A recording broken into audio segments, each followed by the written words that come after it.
In the final days before the crucifixion, Jerusalem was crowded with pilgrims. Passover had drawn families from across the land, filling the stone streets with voices, smoke from cooking fires, and the glow of oil lamps as evening fell. The city carried a strange mixture of celebration and tension. Passover was a feast of remembrance, a sacred memorial of Israel's deliverance from Egypt, when blood on doorposts marked protection and freedom began. Yet in these same streets, opposition to Jesus was rising. Religious leaders watched him closely, troubled by his authority and fearful of his influence over the people. Jesus knew the hour was near. He had spoken openly about suffering, rejection, and death, and yet he continued forward with calm purpose. On the night he was betrayed, Jesus sent disciples ahead to prepare a room for the Passover meal. An upper room was made ready, simple and quiet, lit by warm lamplight. A low table was set with unleavened bread, a shared cup, and the traditional elements of the feast. Cushions were arranged for reclining, and the air held the scent of herbs and oil.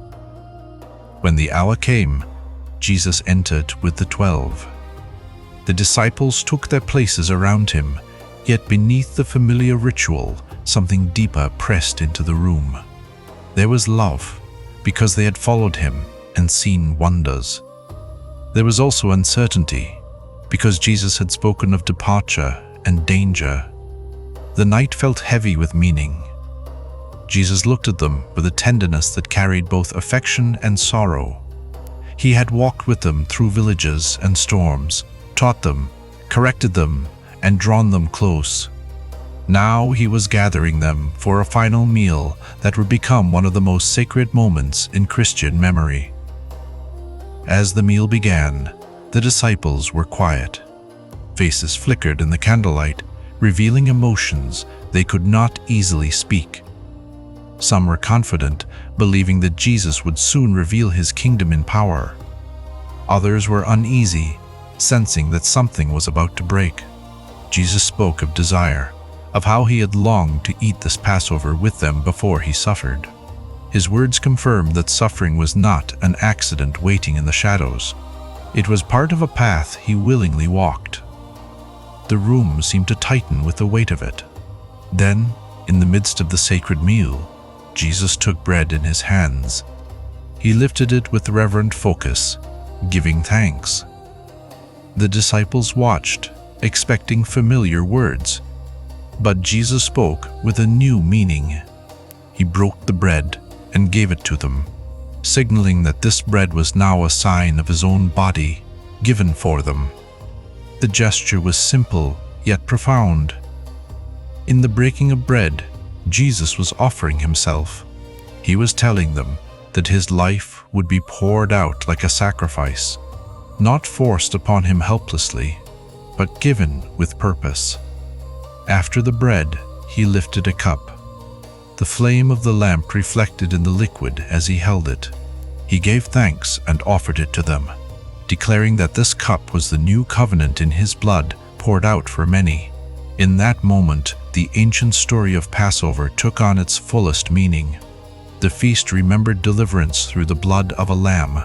Now Jesus was declaring that he himself would be the true Passover lamb, the one whose sacrifice would bring a deeper freedom, not merely from Egypt, but from sin and death. The disciples received the bread and cup, yet the full meaning did not settle in their minds all at once. They were standing at the edge of a mystery, too large for that room. Jesus then spoke words that made the air colder. He revealed that betrayal was near, that one of them at the table would hand him over. The disciples reacted with confusion and fear. They looked at each other, searching faces, wondering how such a thing could be possible. Their hearts were exposed.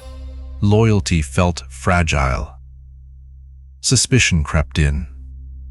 And in the shadows sat Judas. The Gospels portray Judas as close enough to share the meal and yet distant in spirit. Whatever his motives, greed, disappointment, or a twisted attempt to force events, his heart had turned. The candlelight could not hide the tension.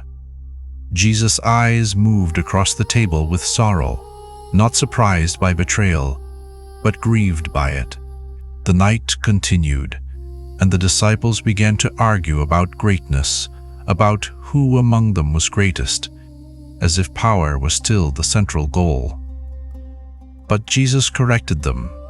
He reminded them that in God's kingdom, greatness is not measured by dominance, but by service. Kings lord authority over others, he said, but it should not be so among them. The greatest should become like the youngest, and the leader like one who serves. Then Jesus rose and demonstrated what he preached. He took a towel and a basin, and he began to wash the disciples' feet. This act was shocking, because foot washing was the work of the lowest servant. Roads were dusty, feet were dirty. Yet Jesus, their teacher and Lord, knelt before them in humility. The disciples watched in stunned silence. Peter, bold and impulsive, resisted at first, unable to accept the reversal of honor. But Jesus insisted, showing that cleansing in fellowship with him required surrender. One by one, Jesus washed their feet, and the room became a living lesson. The Son of God did not come to be served, but to serve. The towel and basin became symbols of the kingdom, where love takes the lowest place to lift others. When Jesus returned to the table, the disciples were quiet, humbled by what they had seen. He spoke to them with tenderness, preparing them for what was coming. He warned that they would stumble, that fear would scatter them. He turned his gaze toward Peter and foretold that Peter would deny him. Peter insisted with confidence that he would never fall, even if others did. But Jesus knew Peter's heart better than Peter knew himself.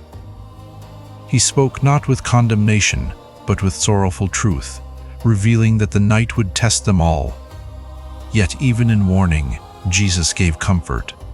He spoke of faith, of endurance, and of restoration.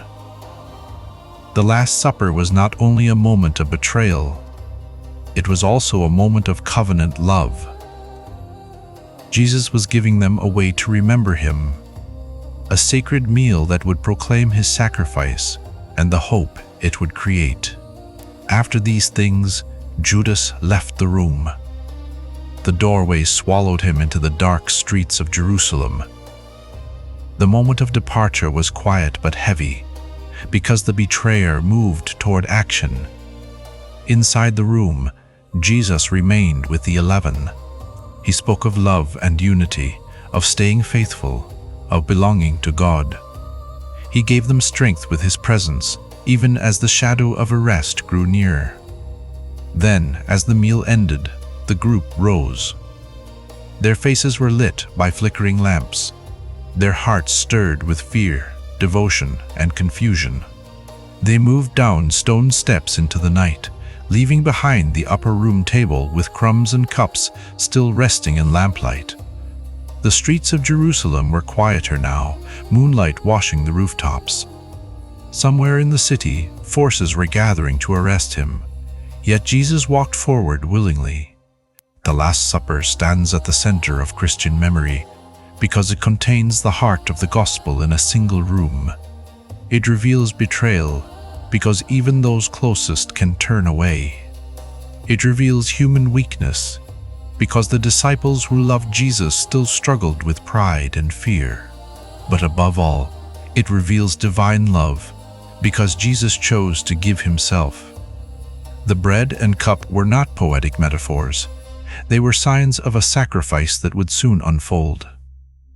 The towel and basin were not a small gesture. They were a picture of the Messiah's kingdom, where love serves and greatness bows. In the Passover meal, Jesus fulfilled centuries of longing. The old covenant was remembered, and the new covenant was announced. The deliverance from Egypt became a shadow of a greater deliverance to come. The Last Supper also gives the world a way to remember. Christians across centuries have returned to this table, breaking bread and sharing the cup, proclaiming the Lord's death until He comes. In that remembrance, they declare that the cross was not the end, but the doorway to redemption. The Last Supper was the calm before the storm, the quiet covenant before the agony of Gethsemane, the final gathering before the trial and the nails. Yet it was not merely tragedy, it was purpose. Jesus did not stumble into suffering unaware. He prepared His disciples, sealed a covenant, and showed them the shape of love. And as they walked into the night toward the Mount of Olives, the world did not yet understand what was about to happen. But heaven already knew the Lamb was going to be offered, and the promise of salvation was moving from symbol into reality.